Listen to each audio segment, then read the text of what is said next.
رحمان نے حساب مانگا اور آگے سے اس کو پیسے کے بجائے ملا جیل۔ حاجی لالو نے اس کو جیل بھجوا دیا، لیکن رحمان تو رحمان تھا، وہ کورٹ سے ہی فرار ہو گیا۔ اس کے بعد شروع ہوا بدلے کا کھیل۔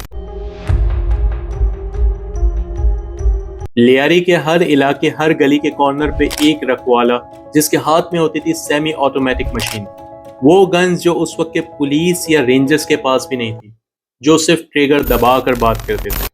ہر لالا کا تعلق مختلف گینگ سے تھا، کچھ رحمان کی گینگ سے تھے، کچھ ارشد پپو کے۔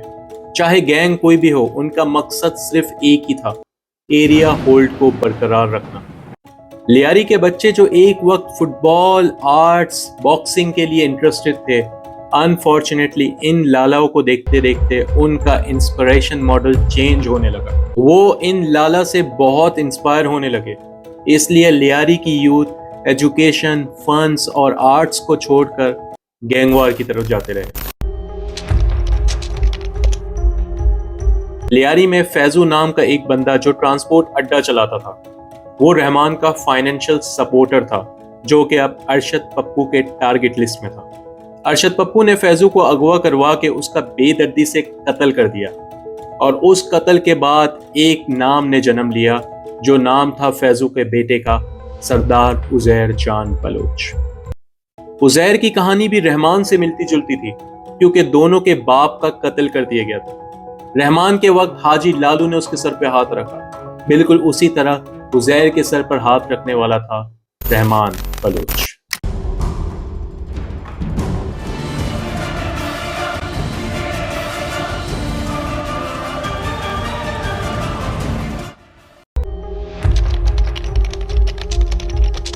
رحمان کا نام اب صرف لیاری کی گلیوں تک ہی محدود نہیں تھا، بلکہ اب اس کا نام سیاست سے بھی جوڑا جانا شروع ہو گیا تھا۔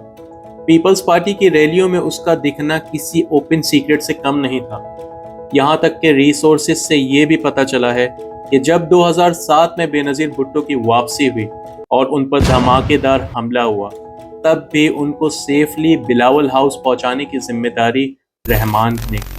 ایک عام سا مجرم جو لیاری کی گلیوں میں چھپا پھرا کرتا تھا، آج آپ اس کے نیٹ ورک اور پاور کا اندازہ لگائیں کہ سیکیورٹی کولیپس ہونے کے باوجود بھی سیفلی بے نظیر کو بلاول ہاؤس پہنچا دینا۔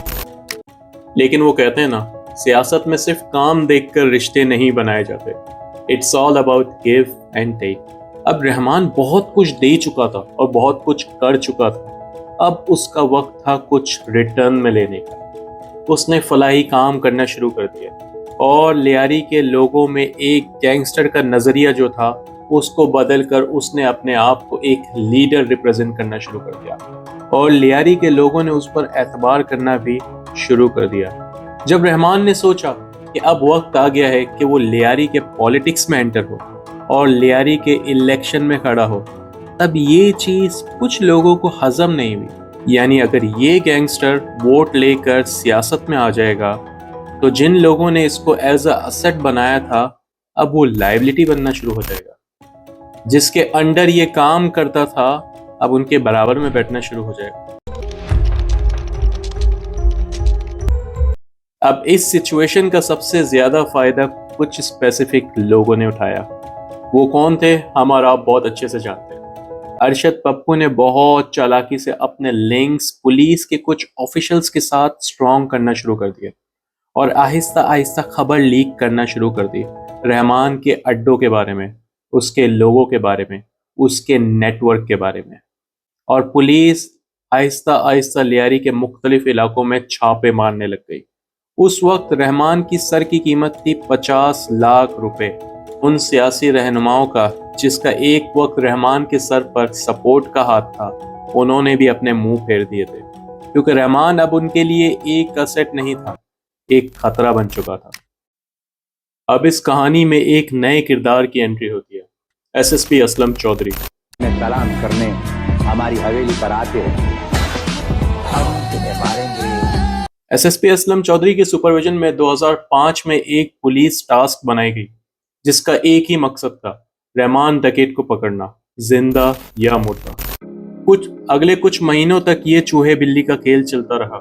رحمان کو اس بات کا اندازہ ہو گیا تھا کہ جس بندے سے اس کا پالا پڑا ہے وہ کسی بھی حال میں ہار نہیں ماننے والا۔ جیل کے اندر ایک ڈیل طے ہوئی جس کا اماؤنٹ ایک بڑا گینگسٹر ہی دے سکتا، 5 کروڑ روپے۔ کچھ پولیس کے آفیشلز اس میں شامل تھے جن پر انویسٹیگیشن کی کمیٹی بٹھائی گئی، اور اسی طرح رحمان ایک بار پھر پولیس کی آنکھوں میں دھول جھونکتے ہوئے فرار ہو گیا۔ اب یہ صرف پولیس کی ناکامی نہیں، S S P Aslam Chaudhry کے لیے یہ اب ایک پرسنل بن چکا تھا۔ 9 اگست 2009 رحمان کی زندگی کا ایک آخری دن۔ اطلاعات کے مطابق رحمان اپنے اڈے سے نکل کر کراچی واپس آ رہا تھا۔ کس کے کہنے پر، کس وجہ سے، کوئی نہیں جانتا۔ میڈیا کے مطابق رحمان کا انکاؤنٹر کیا گیا کراچی کے علاقے سٹیل ٹاؤن میں، لیکن کچھ اطلاعات ایسی بھی بتائی جاتی ہیں کہ یہ انکاؤنٹر وندر بلوچستان میں کیا گیا۔ اب سچ کیا ہے کسی کو نہیں پتا۔ کس کے کنیکشن کے تھرو رحمان کو واپس بلایا گیا؟ آخر ایسا کیا ہوا کہ رحمان کو اپنا سیف لوکیشن چھوڑ کر واپس کراچی آنا پڑا؟ آخر ایسا کیا ٹریپ بچھایا S S P Aslam Chaudhry نے کہ رحمان خود چل کر اپنی موت کی طرف آنا شروع ہو گیا؟ رحمان ڈکیٹ تو چلا گیا، لیکن لیاری کی دیواروں میں آج بھی اس کا نام کسی مجرم یا کسی گینگوار کی طرح نہیں، ایک لیڈر کی طرح لکھا جاتا ہے۔ آخری کے وقت میں اس کے کیے گئے کچھ فلاحی کام اور عوام کے دل میں اس کے لیے پیدا ہونے والا ایک ایسا جذبہ جو 9 اگست کو اس کی موت کے ساتھ ہی ختم ہو گیا تھا۔ یہ تھا قصہ گینگز آف لیاری کے ایک پرٹیکولر ممبر، رحمان ڈکیت بلوچ کے۔